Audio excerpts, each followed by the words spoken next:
Depuis plus de 20 ans, placementdirect.fr, spécialiste de l'assurance vie et de l'épargne retraite, vous accompagne vers les meilleurs placements à frais réduits. Et aujourd'hui, c'est vers votre programme que placementdirect.fr vous accompagne. Placementdirect.fr vous présente tout sur votre argent. J'avoue que j'ai pas les moyens de m'acheter une voiture neuve, alors au lieu de prendre un crédit, je vais peut-être choisir le leasing, oui. J'arrête pas de voir des pubs où on dit qu'on peut avoir une voiture pour 200 € par mois, tout compris, ou même moins. J'avoue que c'est tentant, mais tu sens qu'il y a un truc derrière. L'autre soir, j'ai un copain qui m'a montré sa nouvelle voiture. Marque allemande, jantes en alu, siège en cuir. Je lui ai demandé comment il avait pu s'offrir un tel modèle. Il m'a répondu qu'il ne l'avait pas acheté. Et vu ma tête, il m'a expliqué qu'il l'avait prise en leasing et que d'ailleurs, de moins en moins de gens achètent des voitures. Nous ne sommes plus dans une société de la propriété, mais de l'usage. L'important de nos jours, c'est d'avoir un moyen de mobilité, quitte à ce qu'ils ne nous appartiennent pas. Comme par exemple les vélos, les trottinettes ou feu les autolibres. Aujourd'hui, on fait le tour du leasing auto dans Tout sur votre argent, le podcast qui parle cash. En quoi ça consiste le leasing ? Cette formule convient-elle à tout le monde ? Et si je fais une rayure à la voiture, qu'est-ce qui se passe ? Est-ce qu'au final, ça me coûte plus cher qu'un crédit auto ? Je suis Jean-Philippe Dubosc et ces questions, je les ai posées à Céline Kastner, directrice juridique et des politiques publiques à l'ACA, l'Automobile Club Association. Céline Kastner, bonjour. Bonjour. Pourquoi, Céline, le leasing automobile se développe-t-il autant en France ? Alors pendant longtemps, être propriétaire d'une voiture, c'était un marqueur social assez important. Mais aujourd'hui, on est près de 85% de ménages à avoir une voiture. Donc avoir une voiture ne fait plus de nous vraiment quelqu'un de différent ou de particulier. Mais on a encore tous besoin de cette formidable outil de mobilité. Et depuis quelques années, les automobilistes ont un petit peu changé leurs habitudes. Et de plus en plus, le besoin de se servir une voiture est finalement plus important que le besoin de posséder une voiture et d'en être propriétaire. Et donc la location est une alternative et elle permet par exemple d'accéder à une voiture neuve déjà, puis d'en changer assez régulièrement. Et ça vous permet d'avoir finalement tout le temps des équipements récents, performants, innovants en termes de sécurité, en termes d'émissions polluantes. Ça vous permet aussi de budgéter vos dépenses, ça c'est important pour un ménage. Et puis la location, vous vous débarrassez aussi d'une contrainte de taille qui est celle de la revente de la voiture. Surtout si vous envisagez de la vendre à un particulier, il faut passer une annonce, négocier, faire des formalités administratives. Et là, avec la location, vous êtes débarrassé de cette contrainte-là. Pour quel profil de conducteur le leasing auto est-il le plus adapté ? En fait, la location, elle a beaucoup d'adeptes, mais elle est finalement pas faite pour tout le monde. Donc si vous êtes du genre à vouloir garder une voiture très longtemps, ou si par exemple vous êtes un gros rouleur, là la location ne sera pas faite pour vous. Le kilométrage est limité dans un contrat de location et c'est un élément central d'attention. Et donc c'est vraiment important de cibler vos besoins, vos attentes et puis surtout l'usage que vous allez faire de votre voiture. Qu'est-ce qui est compris, Céline, dans le prix à payer tous les mois ? Eh bien, en fait, ça dépend de votre contrat. D'abord, évidemment, le prix de la voiture, le montant des mensualités, en fonction de la formule que vous choisissez, peut prévoir des prestations que vous avez choisies et convenues au moment de la signature du contrat, comme l'entretien, l'assistance, les réparations, l'assurance ou par exemple un véhicule de remplacement si vous êtes en panne. Mais attention, il n'y a pas deux contrats de location identiques et tout est défini par le contrat auquel il faut évidemment être vigilant. Quelle est la différence entre la location longue durée, la LLD, et la location avec option d'achat, la LOA ?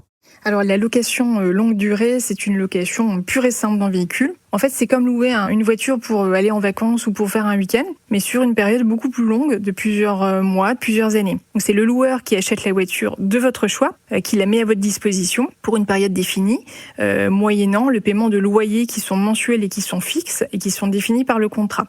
Et à l'issue du contrat, vous restituez tout simplement le véhicule. La location avec option d'achat, elle, c'est une banque ou un établissement de crédit qui achète la voiture pour vous et qui en est propriétaire. Elle vous loue la voiture pour une période et un loyer mensuel fixé là également par contrat. Et au terme du contrat, là pour le coup, contrairement à la LLD, vous avez la possibilité de l'acheter ou pas.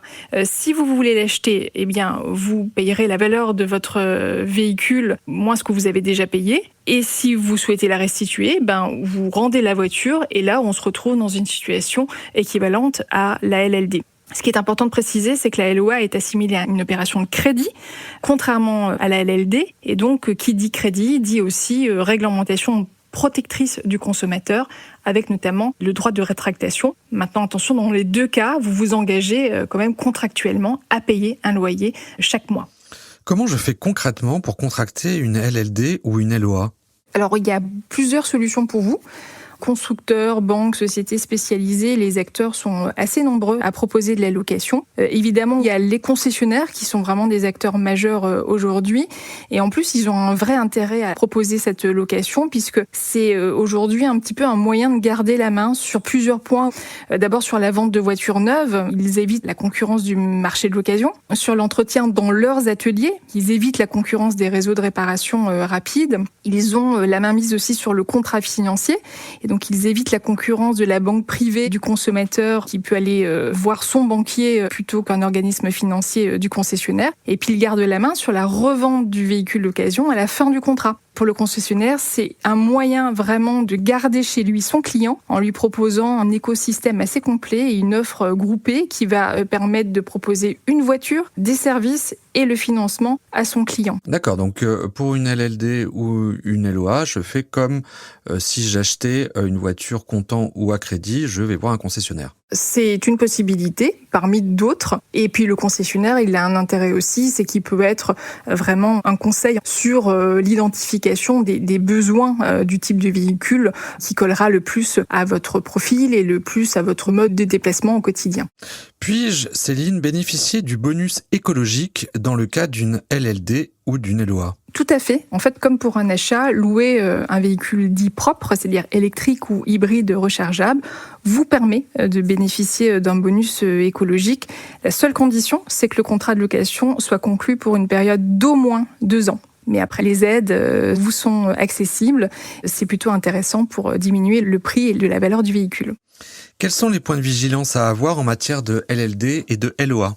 Première difficulté pour le consommateur, c'est de faire un choix. En fait, les acteurs sont assez nombreux sur le marché et pour se démarquer, chacun propose plein d'offres et de services associés. Et bien, au final, pour le consommateur, c'est pas vraiment simple de s'y retrouver.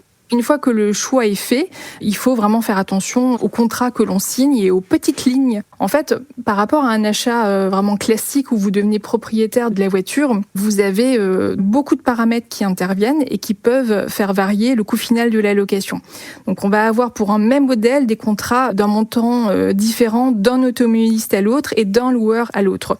Et puis, enfin, prudence à la fin du contrat.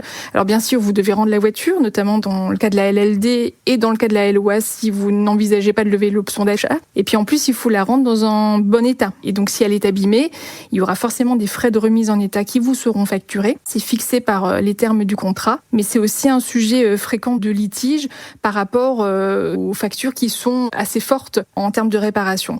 Et donc le conseil, c'est parfois de remettre en état son véhicule avant de le restituer pour justement éviter de payer les dommages au prix fort. Et puis enfin, il faut avoir vraiment en tête le fait qu'on s'engage pour une durée limitée et que si pour X raisons vous souhaitez rompre ce contrat plus tôt que prévu, attention, là aussi, il y a des pénalités qui peuvent coûter très cher et là, il suffit aussi de regarder avec attention son contrat avant de prendre une décision. En conclusion, Céline, est-ce que le leasing auto est une opération financièrement intéressante ? Oui, ça peut l'être si on a le bon profil et si on a bien verrouillé et décrypté toutes les clauses de votre contrat pour évaluer ce que ça va nous coûter chaque mois et en totalité. Céline Gessner, merci pour toutes ces informations et ces conseils. Merci à vous. Ainsi s'achève cet épisode de Tout sur votre argent. À vous de savoir maintenant si vous roulez ou non pour le leasing. Tout sur votre argent est coproduit par Europe 1 et Tout sur mes finances. Vous pouvez écouter et réécouter les épisodes sur europe1.fr, sur toutsurmesfinances.com et sur vos plateformes de streaming et de téléchargement adorées. Vous pouvez vous abonner, mettre 5 étoiles et parler du podcast sur les réseaux sociaux, à la station-service, chez le garagiste ou sur les aires d'autoroute. Je vous donne rendez-vous pour un prochain stop de Tout sur votre argent. Je vous laisse, je suis mal garé.